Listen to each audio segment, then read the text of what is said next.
Can you please stop trusting anyone and everyone? Like, it's not cute. Your vulnerability is not for free. It's not like a you get one, you get one, you get one. No, that is so disrespectful to yourself. There are people out there who do not have the best of intentions. This doesn't mean that they have bad intentions. It just means that their intentions for you are not aligned with your intentions for yourself. This was something that took me way too long to accept. Like, I think I already knew this in my heart, but I spent a lot of my 20s being idealistic. Let's just call it what it is. Like, when it came to relationships, whether romantic or otherwise, I chose to live in this little Delulu world, but not in a good way. Like, I was like, well, I just want to believe that everyone has the best intentions for me. And I just choose to live in a world where nobody's a hater and everybody wants the best for me and blah, blah, blah.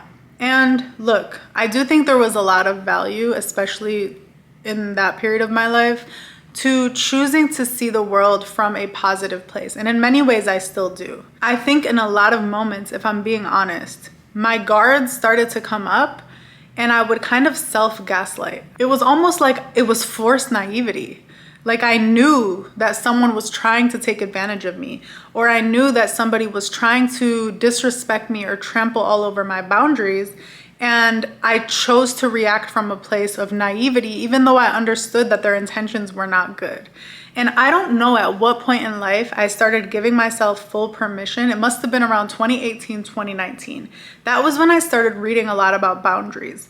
And I just gave myself full permission to be the strategic bitch that I am. Like, I've always been so strategic, but I just kind of turned off that part of my brain for a lot of years because I felt guilty about it. I felt like it was deceiving. I felt like it was dishonest. And I don't know what's changed because, yeah, it is kind of deceiving. And at times it might be dishonest. But I realized that not everybody deserves my honesty. Not everybody deserves my transparency. Not everybody deserves my vulnerability. What a profound thought. The reason I got here is not about the other people. It's not about an ego thing of I'm gonna show you. I mean, let's not lie. Sometimes it was, but like most of the time, it wasn't like, oh, you wanna mess with me? Watch what I'm gonna do to you. It was more so about showing myself that I would stand up for her. It was about showing me that I respected myself so much that in the face of somebody who has bad intentions, I'm going to use the weapons that I have to protect myself. And I posted something kind of about this once, and somebody commented saying like this was on a Power Plays video where I'm teaching people how to respond when someone is trying to gaslight them or manipulate them. And someone responded like, isn't that just manipulation right back, but like worse? And I thought about it for a little bit, and what I realized is maybe the tool looks similar, but the intention is completely different. If someone is trying to take advantage of you, if someone is trying to emotionally gaslight or manipulate you, and you use a similar tool to protect yourself and block that from happening, your intention is not to hurt them right back. Your intention is to protect yourself. And if it requires that I use weapons to do that, I'm not going to apologize for that. Like, I'm not going to show up to a gunfight with my fists. That would be stupid. I think we can all agree that if someone pulls out a gun and you have access to a gun, you better pull that gun out, bro. Like, are you serious? Like, if the unintended consequence is that they get hurt, but you're protecting yourself, I'm also okay with that. Your feelings are things that you need to keep to yourself until somebody shows you that they are worthy of handling them. You do not owe anybody your vulnerability. You do not owe anybody your transparency. If you are dating, you do not owe anyone your whole life story and every trauma that made you who you are. Like, you just don't. And if you feel comfortable doing that and if you want to do that, that's fine. I'm not telling you not to do that. I'm just saying, don't feel bad if you are someone who is quote unquote slow to warm up. If you're someone who has met someone in your personal life or in your, romantic life who triggers this like guarded feeling in you, listen to that. There's something there. Like, there's this book called Your Body Keeps the Score, and it kind of talks about how trauma lives in your body. And if people are triggering that, that means that this person might remind you energetically of somebody that you've dealt with in the past who you've had to protect yourself from. I wish I could go back to my younger self and tell her that it was okay in the moments where I didn't want to trust somebody. When my body was telling me not to trust them and I trusted them anyway, I betrayed myself. That's what I'm most concerned about for you. Is it's not about them. It's about you. It's about strengthening the trust that you have with yourself. And if you have this internal bodyguard that's trying to tell you, like their job is to tell you whether somebody is safe to be around or not, and you are not listening to that internal bodyguard, they're going to feel upset. They're going to feel betrayed. They're going to feel like you don't trust them to do their job. They're going to feel useless and worthless. But if you are listening to this internal guidance system that you have, that we all have built into us, you're just gonna feel so much more powerful and so much more respectful of yourself. And most importantly, when you do decide to give someone your trust or your vulnerability or your emotions, that person will also feel so special because you're just not handing this out to everybody. When I first started setting boundaries with people, I didn't fully trust myself, but I'm just like, you know what? I'm just gonna do it. Like something inside is telling me I need to start doing this with this person. I'm going to do it. And yes, it felt uncomfortable.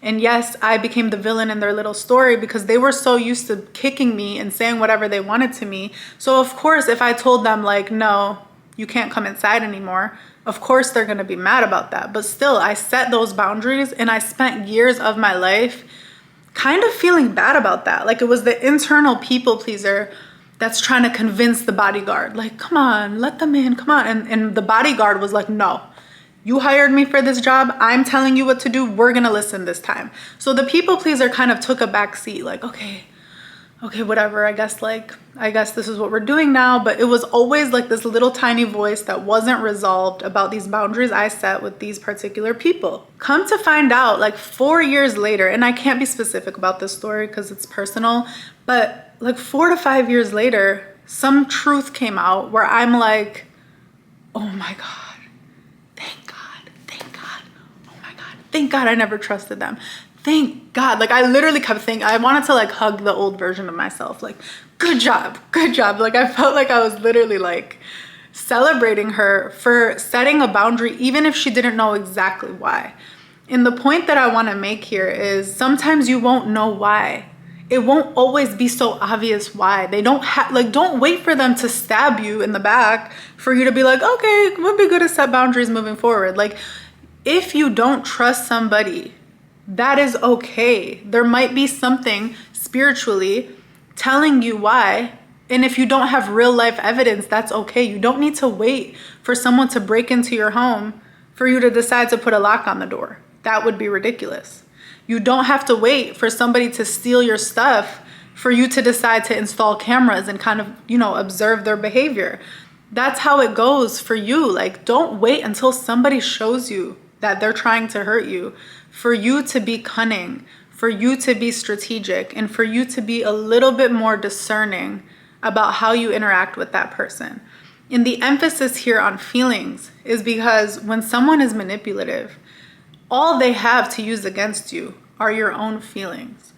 All they have to use against you are your weaknesses. Not that feelings are weaknesses, but some things might be weaknesses for you. Some things that are still feeling very raw or traumatic for you. Like if you share that with a manipulator, they are going to use that against you. That's all they have. So if you don't share your feelings and your most transparent, raw thoughts and traumas with that person, they literally have nothing they can do to you. You have completely disempowered them. And if you think about that, like you're not doing them any harm by not sharing your feelings. I mean, yeah, you might be stunting the growth of that relationship, but who cares? There's something internally telling you that is not a relationship you want to have. You're not hurting them. You're not doing anything malicious or bad by setting a boundary and by not allowing conversations to go to a certain point. Or if they ask you a very pointed question, like I've experienced in the past, someone who I know was trying to manipulate me would always try to ask me these deep questions. And I know that they were just trying to gain insight into what I'm thinking.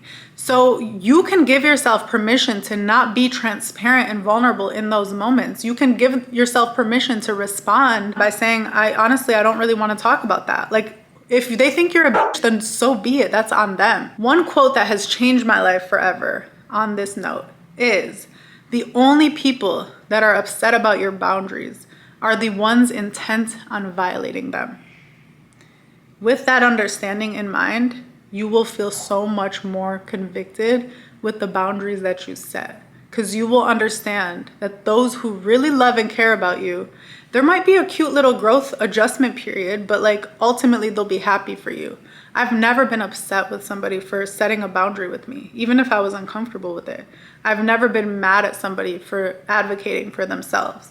So if someone shows resistance and anger consistently to you setting a boundary, that just let you know that you did the right thing. I hope whoever needed to hear this message heard this message, and that this video found you at the perfect time. I love you so much. Stay cunning, stay strategic, and as always, stay powerful, my love.